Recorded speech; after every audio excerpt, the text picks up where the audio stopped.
Welcome back to Meticulous Mechanic. The last thing I have to do is get this rear shock installed. If you look at the rear shock absorber assembly schematic, you'll see that the rear shock mounts up here, part 8, the relay arm. And to get this out of the bike, we need to disconnect the swing arm down at location number 7, which is the connecting arm lower. Obviously, that's the shock. And down here is the relay arm. While the bike's supported on the ground, I'm going to break free this bolt here. And if you look down in this hole right here, you can see that's a 14 millimeter bolt there.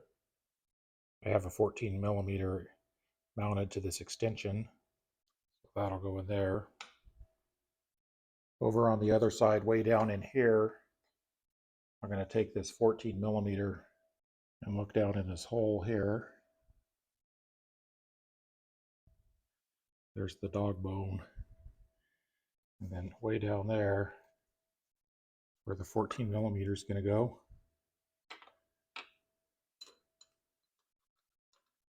Onto this.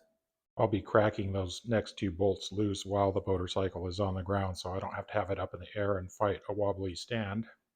When you're breaking bolts free, it's good to put on some better gloves so you don't crack your knuckles. And I have to put this in here on this side and hold the wrench on the other side. That noise was the wrench falling off. Let me go put it back on and reach over the top. I'm going to have to reach over the top and hold the wrench from the other side. Oh, I already had the swing arm completely apart earlier when I replaced the chain. So that came off actually pretty nice. It's just cracked loose at this point. I didn't take it all the way out. On the relay arm, I'm able to fit a 14 on this side and a 17 on the other side. Pretty tight fit in there. Hopefully I can get this loose. I already had it loose once, so that's should be a help. Just prying up with my fingers.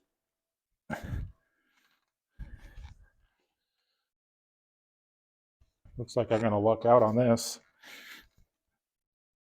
So that's cracked free.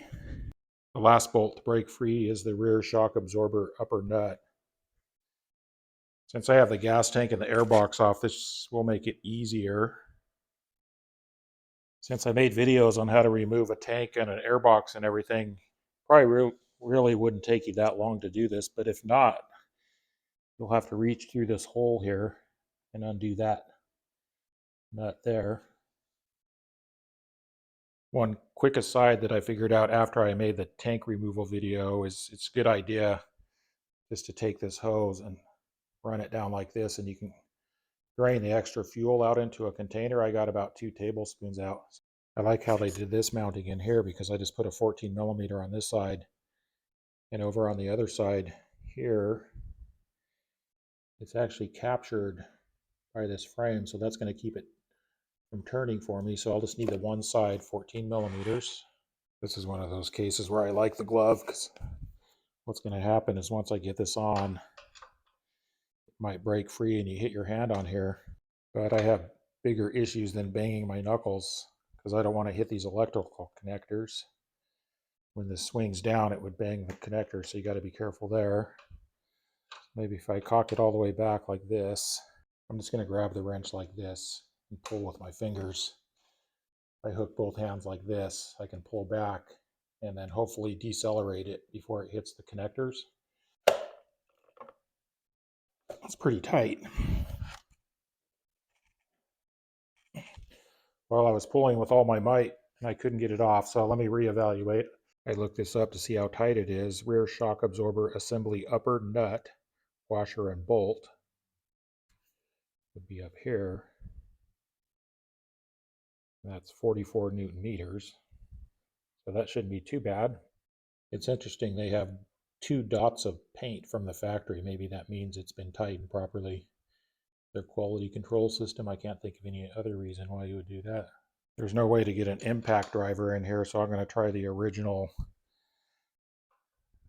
impact, which is basically hold it in there really well so it's on that nut and push down with your thumb and hold over and push down this way. And then hopefully you can tap it with a hammer just a little bit, just to break it free.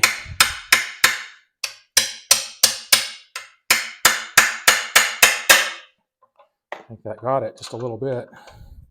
I didn't have a lot of room.